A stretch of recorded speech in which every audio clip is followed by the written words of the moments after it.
Take the movie Return of the Living Dead and cross it with zombie elves, and then you get this book. I'm Ashley, your spooky ghoul friend. If you like all the spooky things, go ahead and hit the follow button. And today we're talking about Return of the Living Elves by Brian Asman. And this book specifically, like in the description, it tells you that it is based off of, what is it? Return of the Living Dead? But like with a holiday, wintry elves Santa twist. And it's interesting because the beginning of this book starts out similarly. We've got this young guy who wants to work at this Who's Got a Christmas factory. And it, like, I'm reading it and it feels very similar to the movie Return of the Living Dead. You know, he goes into the office, they're chatting, they go to the basement, they're looking around, they're looking at all these snowmen.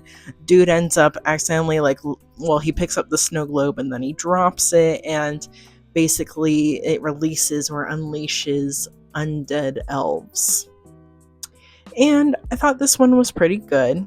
I'm honestly, if I'm being for real with y'all, I'm like 60-70% of the way through, but I don't know. I'm wondering if I'm going to continue, just because I feel like, I don't know. I feel like I'm getting kind of confused.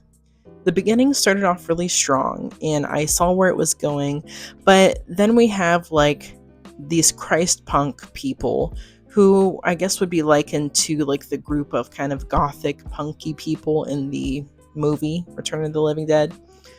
But then we also have this other group of people, these claws people. I don't know. I feel like I'm just kind of getting lightweight confused, because we have that scenario, then we have the Christ punk people, and then we have the people in the Who's Got a Warehouse where, you know, the guy dropped the snow globe, etc., etc. So I'm reading it and I'm getting confused. And last night I was like, I'm going to start a different book because I just feel very confused. And the writing is good. The book is funny. It has a lot of funny moments. I like how punny it is. I like the references and everything else. But I guess it's just like, for me, hard to follow. I don't know if that's a me thing or if it's the book itself, but I don't know. For those of you that have read this, let me know. Should I continue reading it? Does it clear itself up a little bit? Like I said, I'm like 75% of the way through and I'm still kind of confused.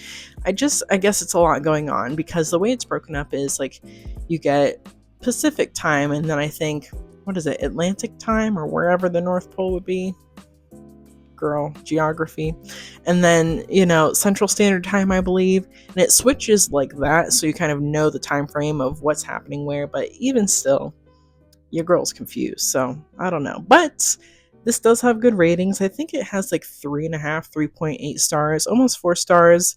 I've heard good things. I feel like I want to finish it out, but Stuart Bray actually sent me a copy of his newest, so I'm almost done with that. So I might circle back and come back to this.